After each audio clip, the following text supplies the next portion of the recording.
નમસ્કાર, આપ જોઈ રહ્યા છો સ્પાર્ક ટુડે ન્યૂઝ। માનવ કેન્દ્ર સ્કૂલ ખાતે રાજ્ય કક્ષાનો બાળ નાટક સ્પર્ધા યોજાયો। કરજણ તાલુકાના કંડારી ગામ ખાતે આવેલ માનવ કેન્દ્ર સ્કૂલમાં જિલ્લા યુવક સાંસ્કૃતિક પ્રવૃત્તિ વિભાગ અને રાજ્ય સરકારના સહયોગથી 13 વર્ષની મર્યાદા ધરાવતા બાળકો માટે નાટક અને નૃત્યનો રાજ્ય કક્ષાની સ્પર્ધાનો કાર્યક્રમ યોજવામાં આવ્યો। બાળકોમાં છુપાયેલ પ્રતિભા બહાર આવે તેવા ઉમદા હેતુ સાથે આ સ્પર્ધા યોજવામાં આવી હતી। રાજ્યમાંથી 15 જેટલી ટીમોએ ભાગ લઈ નાટક અને નૃત્યો રજૂ કર્યા હતા, જેમાં વિજેતા ટીમોને પુરસ્કાર પણ આપવામાં આવશે।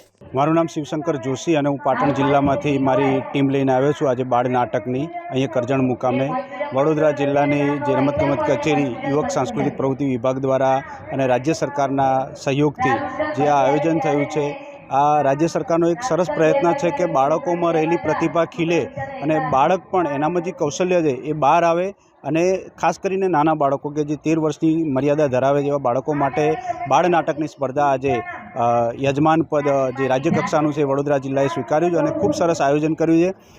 સાહેબ શ્રી જે ડીએસઓ સાહેબ છે એમને ખૂબ સરસ ઝીણામાં ઝીણી બાબત ધ્યાનમાં રાખી છે, કારણ કે સમગ્ર ગુજરાતમાંથી 15 જેટલી ટીમો આજે ઉપસ્થિત છે। દરેક ટીમોના કલાકારો, એના ટીમ મેનેજરને રહેવાની જમવાની વ્યવસ્થા અને એને સંપૂર્ણ વ્યવસ્થા અને સાથે સાથે દરેક કલાકારોને સમય સૂચકતા પણ સચવાય, એને આવવા જવાનું જે સમય છે એ બાબતને પણ ધ્યાનમાં રાખી અને એ પ્રમાણે ક્રમ નક્કી કરી અને સરસ આખો દિવસ આજે સરસ માહોલમાં પસાર થયો છે અને રાજ્ય સરકારનો જે પ્રયત્ન છે એને અભિનંદન। અને આવી જ રીતે રાજ્ય સરકાર જે અવારનવાર જે આવા કાર્યક્રમો કરે છે એના દ્વારા બાળકોમાં જે રહેલી સુસુપ્ત શક્તિઓ છે એ વિકસે।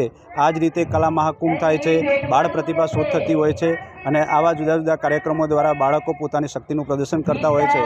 તો આજે જે આ વડોદરા જિલ્લામાં રાજ્ય કક્ષાની સ્પર્ધા છે એમાં અમે અમારી ટીમ પાટણ જિલ્લાની બાળ નાટક તરીકે લઈને આવ્યા। અમને ખૂબ સારો અનુભવ થયો અને ફરી પણ જ્યારે આવી રીતે કંઈક હશે તો અમે સહભાગી થશું। જય હિન્દ, જય ભારત, ધન્યવાદ।